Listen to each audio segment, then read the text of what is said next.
అయ్యో మన భోగిలు విడిపోయాయి.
నిన్ను తలుచుకుంటే చావును తలుచుకున్నట్ట.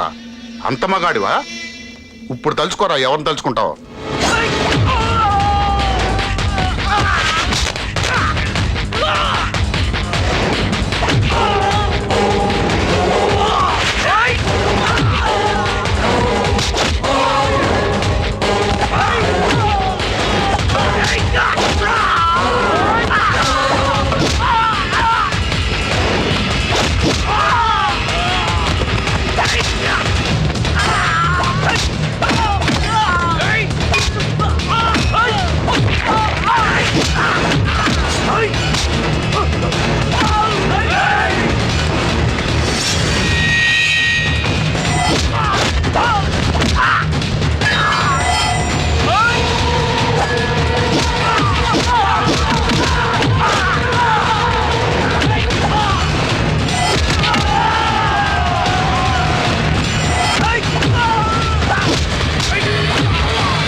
గురించైనా ఒకసారి ఆలోచించు ప్రకాష్. ఇప్పుడు నా ఆలోచన, ఆవేశం అంతా పార్థుగాడి చావు గురించే. ఆల్రెడీ నా మనుషులు వెళ్ళారు. 5 నిమిషాల్లో వాడిని కాదు, వాడి శవాన్ని తీసుకొస్తాను.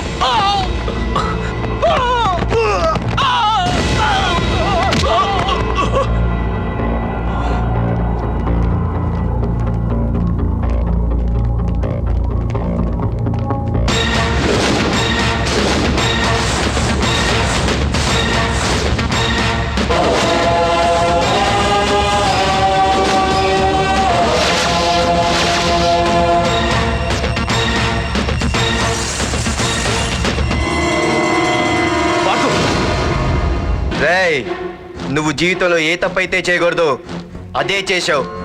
నన్ను టెన్షన్ పెట్టావు. నా మూలంగా అభంశుభం తెలియని పసివాడి తల్లిదండ్రులను చంపి వీన్ని అడుక్కు తిని అనాథం చేశావు. నీ వల్ల అన్యాయం అయిపోయిన ఈ పసివాడి మీద ప్రమాణం చేసి చెప్తున్నా, నా పెళ్లికి పంతులు పంచాంగం చూసి పెట్టిన ముహూర్తం ఈ 28. అప్పటి వరకు నేను ఇక్కడే ఉంటా. నీ ప్రతి అడుక్కి ఎదురొస్తా. నీ రౌడీ రాజ్యాన్ని నేలకూలుస్తా. నీ రాక్షసత్వం వల్ల ఇప్పుడు వీడు ఏ స్థితిలో అయితే ఉన్నాడో అదే స్థితికి నిన్ను తెచ్చి నడి రోడ్డు మీద నిలబెడతా. దానికి నేను పెట్టిన ముహూర్తం ఈ నెల 19. తెచ్చుకో. నీ బ్రాంచీల నుండి జనాలనే తెచ్చుకుంటావో, నీ గొడవల నుండి ఆయుధాలు తెచ్చుకుంటావో. ఒరే ప్రకాష్, పొరపాటున నా పొరచేయి తగిలితేనే పైకి పోయాడు నీ తమ్ముడు. అదే నే మనసు పెట్టి పిడికిలి బిగించి కొట్టానంటే పునర్జన్మ లేకుండా పోతావు.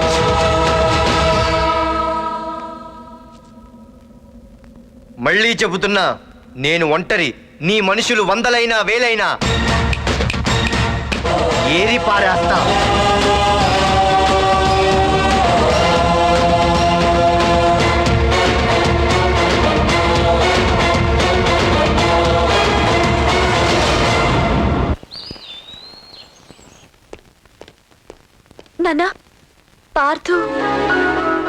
ఏంటన్నా నేను ఇంత టెన్షన్ పడుతుంటే నువ్వే మాట్లాడవేంటి?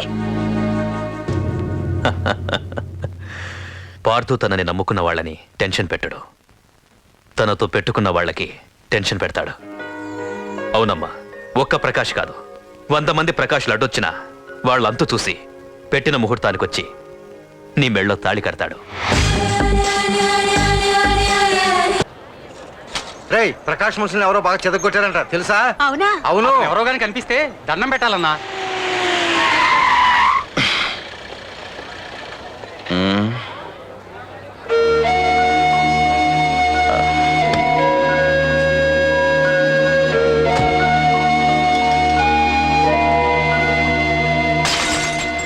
ఏయ్ హీరో, నీకోసం ఎన్ని చోట్ల వెతికానో తెలుసా?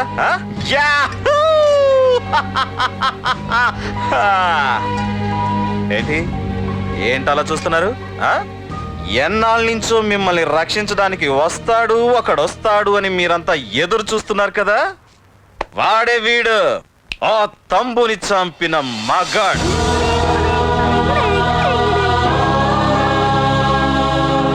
అంతేకాదు, ఈ రోజు ఆ ప్రకాష్ గారి ఇంటికి వెళ్ళి వాడి మనుషుల్ని ఎరగొట్టి నిలబెట్టి వాడికి వార్నింగ్ ఇచ్చి తిరిగి వచ్చిన ఏకైక మోనగాడు ఈ పార్థు. బాబు, నా కూతురు ఏనాటికన్నా కనిపిస్తుందని గత 6 ఏళ్లుగా ఎదురు చూసి చూసి జీవోత్సవంలా బ్రతుకుతున్నాను. నిన్ను చూశాక నా కూతురు కనిపించలేదనే బాధ లేదు. ఇక నుండి ఏ తండ్రికి నాలాంటి పరిస్థితి రాదు అని ఆనందంగా ఉంది బాబు. అన్నయ్య, నేను రోజు ఈ డిబ్బీలో డబ్బులు వేసి దేవుణ్ణి కోరుకుంటాను, మా నాన్నని చంపి నా తంబుగని చంపేమని. కానీ ఇది ఇవ్వాల్సిన దేవుడికి కాదు, నీకు. తీసుకో.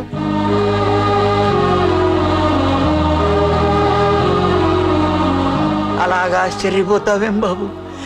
ఆకలితో ఉన్నవాడికి అన్నం పెట్టేవాడు, దాహంతో ఉన్నవాడికి గుక్కెడి నీళ్ళు ఇచ్చేవాడు, దారులు మూసుకుపోయిన వాడికి దారి కల్పించేవాడే భగవంతుడు అన్నారు. మరి మా పాలెట నువ్వే కదా బాబు భగవంతుడివి.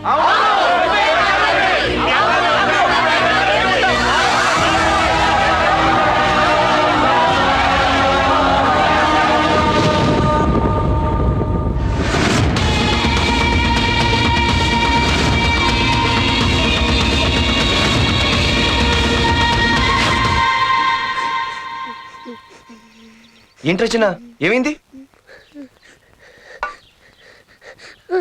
ఏమైందిరా? ఎందులో ఏడుస్తున్నావు? ఏమైందిరా? అన్నయ్య, నీ గురించి తెలియదని ఎంత బ్రతిమాలినా వినకుండా అమ్మ నాన్నల్ని దారుణంగా చంపేశారన్నయ్య.